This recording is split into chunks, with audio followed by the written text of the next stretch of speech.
All right, ladies and gentlemen, we are live. What is up, guys? Welcome to the inaugural episode of First Round By. That is right. So we were having kind of a difficult time thinking of this name, but at the end of the day, we're just going to go with First Round By. I think it's kind of unique. Sauceman over here had a great idea. I liked it. We stuck with it. But Jose here. Mr. Steven Sauceman, you guys can call me Sauce, or that's at least how I'm going to be referred to on here. Most all my homies, and you guys are all going to be my homies, are going to be calling me Sauce, so we'll just go with that. So here at the First Round By podcast, we're going to pretty much focus on NFL football, talk about a little bit of fantasy football as well. I'm a Patriots fan, but I'm kind of going to cover the whole NFL, not just one team, and we'll go from there. Yep. Like you said, we're going to be covering most of the NFL just because we're both really big NFL fans, even though I am a Titans fan. And so obviously I have certain biases toward certain players and stuff, but at the same time, I also definitely appreciate and have a love for the NFL dating back to whenever I was a young tyke back in the we'll say the 1900s. In the 1900s? Let's not go back that far, mate. Oh, man. It's just because I'm old. Oh, my gosh. I'm but old. But yeah, first episode here. I was super excited to get this started. Me and Steven have been in the talks about this for about maybe 5-6 months, something like that. Yeah, something like that. probably about 6 months or so. Because both of us we're both really big into creating content. Both of us have other channels also on YouTube and everything that we will link down below if you guys want to check out any of that stuff. But because we both have a love for creating content and everything, and we like to joke around and talk sports in person, so we figured, hey, why not joke around, talk sports, debate, all that good stuff online and interact with the community and start a community up and everything. So obviously you guys are going to find out that I love to talk. So podcast is right up my alley, or right down my alley. Is that what you call it now, Steven? Alley? Up your alley? Yes. Oh. He knows the way to my heart. Oh, good Lord. Anyway, so let's get this first one going, man. Like, what do you want to talk about? Like, we're literally like about a month away from the NFL season starting up. Preseason starts in like 3 weeks. Training camp is started.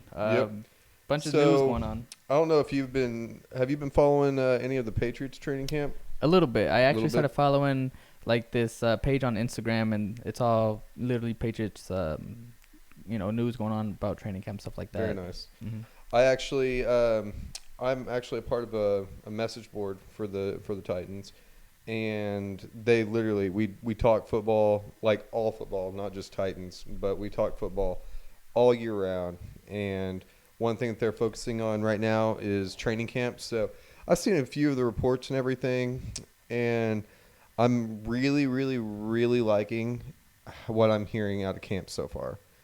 So, and we're talking about the Titans, right? Yes, of course. I'm so excited because anybody that watched NFL football last year knew that one of our biggest issues was our defense. Like, our offense was nasty because everybody knows about Derrick Henry. Hey, let's not talk about Derrick Henry. Yeah. I'll tell him my story later. I was about to say, yeah. Jose's got an awesome story. It's great. Well, depends on who you ask. But yeah, so everybody knows that our offense is really good. We've got A.J. Brown. Then, of course, we just acquired Julio Jones. So you got A.J. Brown, Julio Jones, Derrick Henry, and then, of course, Tannehill, who doesn't get enough credit, in my opinion. I think he's a very, very good quarterback. He's not up there with Rodgers or Mahomes or Wilson, but I think that he's still a very, very good quarterback. I would say definitely top 10. No, I don't know about top 5, but I would say definitely top 10. Statistically, top 5. But I think that he gets disrespected a lot just because of his days in Miami. To be honest, what? I like Tannehill, man, and I've told you the story a few times. I remember when he first got traded, there was this, I think it was like the NFL Instagram page I was following, and everybody was just trashing Tannehill. Yep. And everybody was like, Mariota's better, this and that.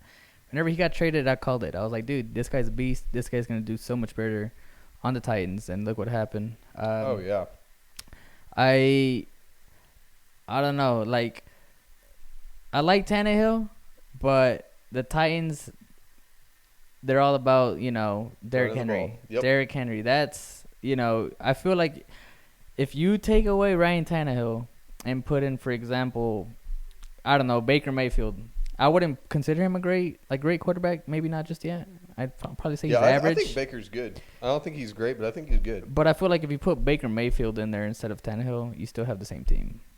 I'm not saying they're the same quarterback, but I'm saying they're probably not gonna get as far. Right. Now, see, it's funny that you mentioned that because I've had a lot of discussions with a lot of people who uh, think that basically Tannehill's just along for the ride, and that it's like the Derrick Henry show and all that stuff. And the only thing I ever say to people most of the time is we had Mariota back there whenever Derrick Henry was in there, and whenever AJ Brown was going off. And if you look at if you look at the stats and you look at the play and everything, Mariota looked terrible. Tannehill looks great. So, but I will say that there is a lot of truth to that too, though, because we are basically a running team and we feast off of the play action. But whenever you got somebody who I think that Derrick Henry is the best running back in the league, like best pure runner at least. He's the best pure running back in the league. Like, who else could you compare to Derrick Henry running back? Like Saquon, Zeke. I You know what think I'm saying? Nick Chubb is also a Nick Chubb, very good one. power running I back. think Nick Chubb is probably he's probably the second best pure runner. Now, overall, I would say I would actually I'm gonna catch some hate from people because of what I'm about to say, but I actually have always preferred the multi-dimensional running backs, so the ones that can catch out of the backfield and everything. Not saying that Derrick Henry is not good at it, but he's not as great as some of the others. Um, I would actually almost take, especially on my team, with Tannehill and Julio Jones and AJ Brown, all these pass catching guys. I would almost actually take Dalvin Cook as well. Like if all of a sudden they said Derrick Henry's out for the season, and then we make this crazy blockbuster trade for a running back that's going to be on the team instead, and if it was Dalvin Cook, I wouldn't be mad. A lot of people would be mad, but I wouldn't be mad because he's got the size, speed, agility. He might not be the insane physical freak and everything that Derrick Henry is, but he's got that catching ability too. And that catching ability, a lot of people, they downplay that quite a bit. But if I'm a quarterback and I know that more than likely 9 times out of 10 the running back's going to catch it out of the backfield, I'm going to feel a lot more confident than somebody who might not be able to catch it out of the backfield. I mean, with the running back like that, it just makes your team more versatile, and then it keeps the defenses more on their feet. Mm-hmm. Like, for example, like Dalvin Cook or Christian McCaffrey, or even like I said earlier, the Patriots with fucking James White. Like, Yep. you never knew what the hell those guys were gonna do. If you have Derrick Exactly. Henry in your backfield, they're gonna feed his ass the ball. Yep. You know what I mean? Like, Yeah. if you have one of those other, catch, what do you call them? Catch passing, pass catching Yeah. backs in the back. Catch passing. Is he gonna run a wheel route? Is he gonna Exactly. Is he gonna block? Is he gonna? I don't know. Like, there's just a lot of possibilities with those types of running backs. But Although I will say this though, one thing that's made me extremely happy is the fact that I think Derrick Henry understands and knows that. And I've seen a lot of videos this offseason of him working on his pass catching ability. So I'm really hoping he makes me eat my words because I think that would be the one thing that would set him apart from everybody else. If he gets that extra X factor, then it's going to basically be kind of like he's going to be the Mahomes of running backs right now. Like it's going to be him all the way up here. If you guys can see, I'm like reaching toward the sky. It's going to be him all the way up here, and then the next person's going to. It's not even going to be in the conversation anymore, just because he is that good. I mean, 6'5", 250. But yeah, so everybody knows about the offense. Everybody knows how potent our offense can be, and plus we got Taylor Lewan coming back.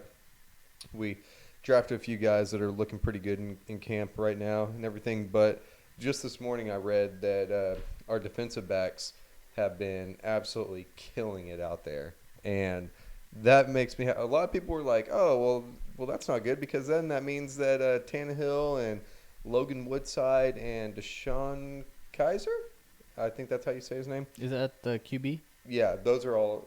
We have our starter obviously is Tannehill, and then Kaiser and Woodside are battling out for second string, and everybody's been saying that.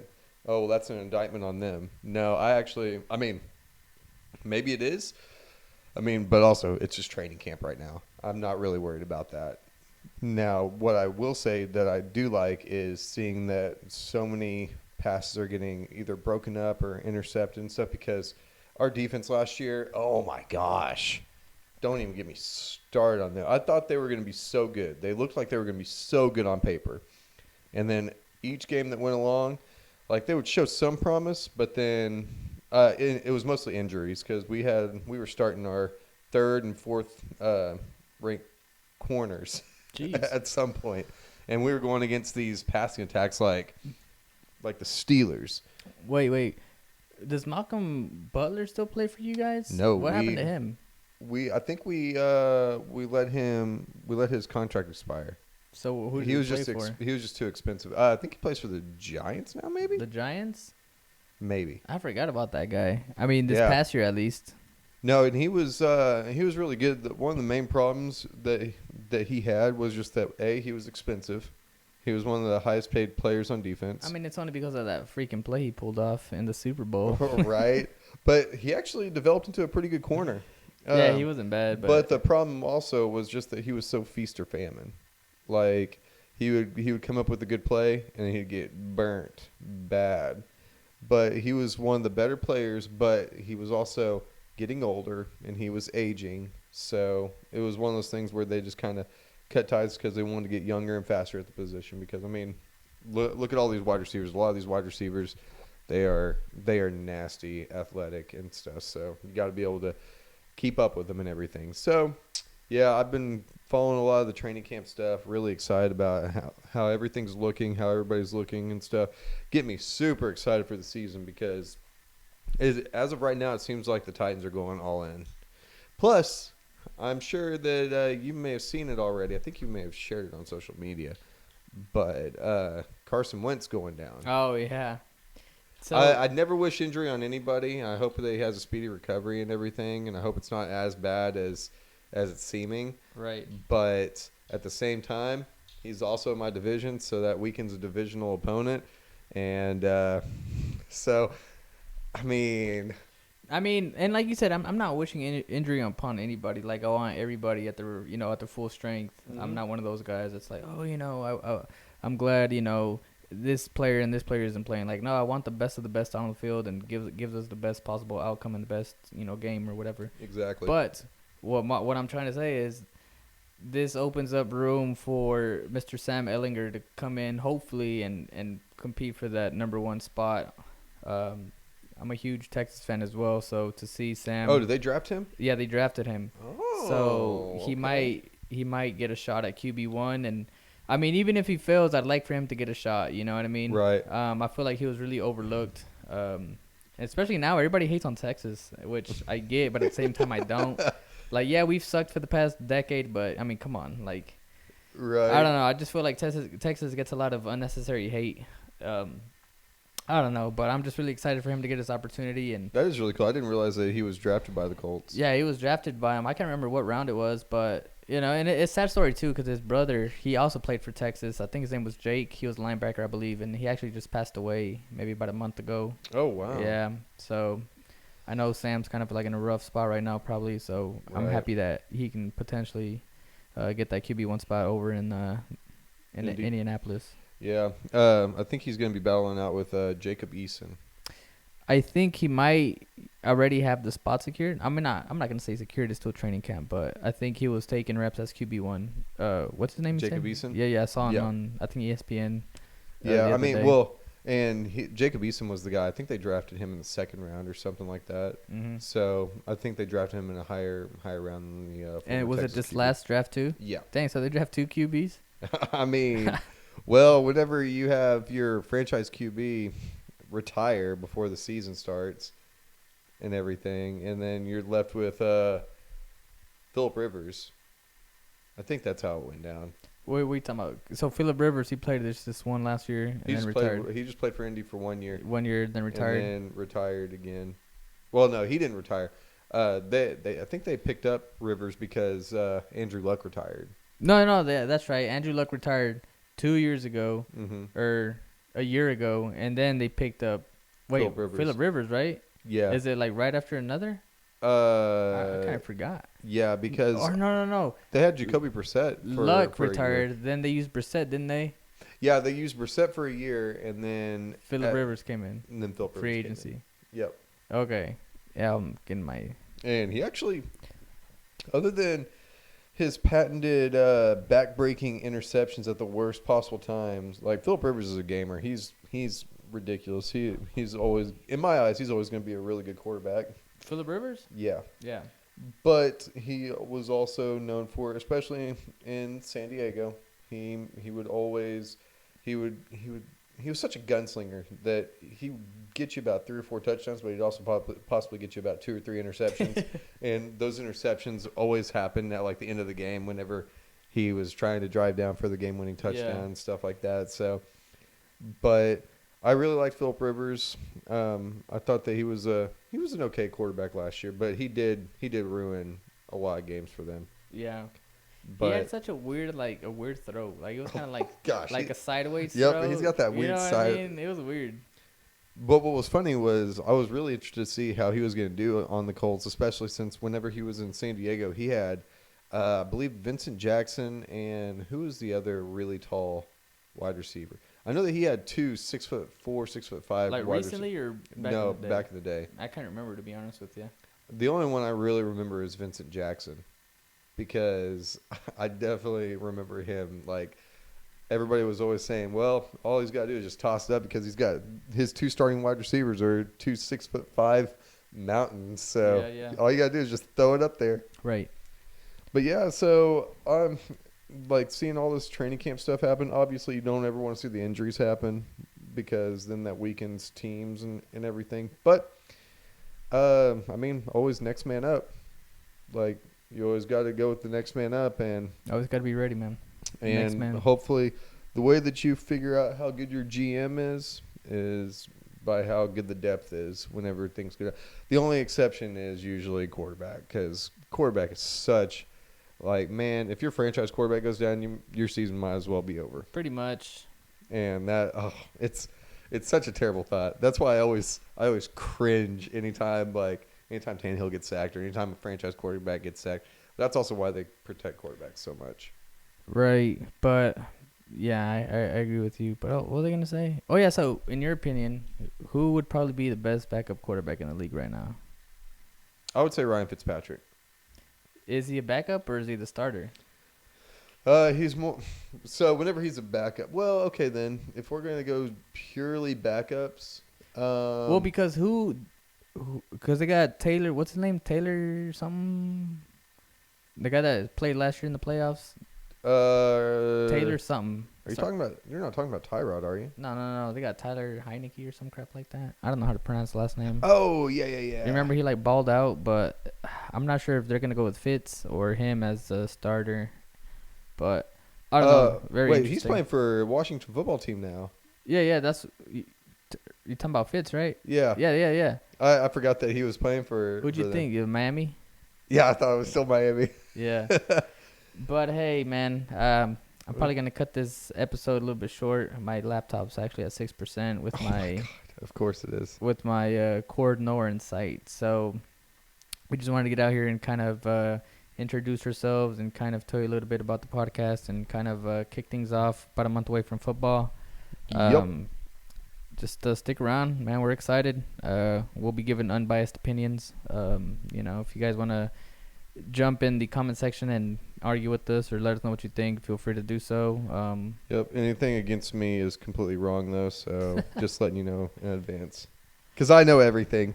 Oh, God. I'm just kidding. All Make right. sure you guys subscribe and hit that bell for post notifications so you know anytime we post a podcast. Yes, sir. And also, we will be working on video pretty soon. We're just going to release this audio for now and go from there. Yes, sir. And I will give you my answer on the best backup quarterback next episode. So stay tuned. All right, gentlemen. We'll see you guys next time.